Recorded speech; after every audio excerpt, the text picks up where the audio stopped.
ఈ దినకాలపు ఆశీర్వాదపు లేఖనం యెషయా గ్రంథము 35వ అధ్యాయము 4వ వచనం.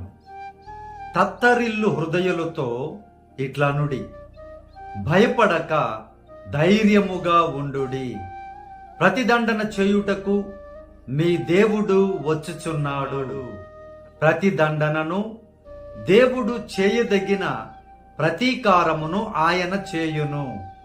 ఆయన వచ్చి తానే మిమ్మును రక్షించును.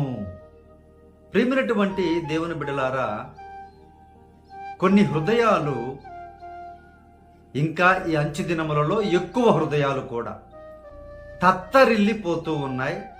ఎక్కువగా భయముతోటే చచ్చిపోతూ ఉన్నారు. ఈ సమయములో ఈ వాగ్దానం చూస్తున్నటువంటి నీవు ఏ భయములో ఉన్నావో, ఏ తత్తరపాటులో నీవు ఉన్నావో